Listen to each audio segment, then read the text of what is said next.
विधानसभा निवडणुकीत महायुतीला दणदणीत यश मिळाल्यानंतर मुख्यमंत्रीपदाबाबत देवेंद्र फडणवीसांना राष्ट्रीय स्वयंसेवक संघाची पसंती मिळाल्याची माहिती सूत्रांकडून समोर आली आहे। एकीकडे मुख्यमंत्रीपदी कोण विराजमान होणार याबाबत सस्पेन्स कायम असतानाच भाजपच्या ऐतिहासिक विजयानंतर राष्ट्रीय स्वयंसेवक संघ देवेंद्र फडणवीस यांना मुख्यमंत्री करावं यासाठी अनुकूल आहे असं देखील कळतंय।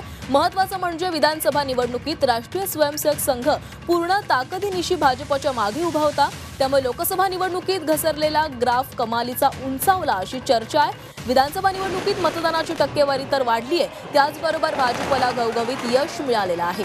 या संदर्भातली अधिकची अपडेट्स घेऊयात आमचे प्रतिनिधी अमर काणे यांच्याकडनं। अमर, आरएसएसला म्हणजेच राष्ट्रीय स्वयंसेवक संघाला असं वाटतंय की देवेंद्र फडणवीस यांनी मुख्यमंत्री व्हावं, काय अधिकची माहिती आहे? प्राची, खरंच बघायला गेलं पाहिजे तर लोकसभेच्या निवडणुकीनंतर ज्या पद्धतीने राष्ट्रीय स्वयंसेवक संघ सक्रिय झाला आणि त्यानंतर ज्या पद्धतीने भाजप आणि राष्ट्रीय स्वयंसेवक संघाच्या पदाधिकाऱ्यांमध्ये बैठकी झाल्या, समन्वय बैठकी झाल्या आणि सातत्याने संपूर्ण सूत्र सुद्धा बऱ्यापैकी संघाच्या स्वयंसेवकांनी आणि प्रचारादरम्यान अनेक ठिकाणी संघाचे स्वयंसेवक सक्रिय दिसले आणि अतिशय घवघवीत असं यश भाजपाला मिळालं। त्यामागे मुख्य कारण जे मानण्यात येतं ते राष्ट्रीय स्वयंसेवक संघाचं पडद्यामागील कार्य आणि त्यानंतर आता समजा हा यश मिळाल्यानंतर त्याची पावती मिळाल्यानंतर कुठेतरी संघाकडून पहिली पसंती जी मुख्यमंत्रीपदासाठी देण्यात येते ती मुख्यमंत्री पदासाठी ती देवेंद्र फडणवीस यांच्या नावाला देण्यात येत आहे। कारण की देवेंद्र फडणवीस यांनी ज्या पद्धतीने संपूर्ण योजना कार्यान्वित केल्या, संपूर्ण रणनीती जी कार्यान्वित केली, त्यामुळे आता हे भाजपला यश मिळालेलं आहे आणि कुठेतरी त्यांना मुख्यमंत्रीपद मिळावं याकरता पहिली पसंती संघाकडून देवेंद्र फडणवीसच राहणार आहे। पण अर्थात याबाबतचा निर्णय दिल्लीतील केंद्रीय नेतृत्वाशी बोलल्यानंतरच स्पष्ट होणार आहे।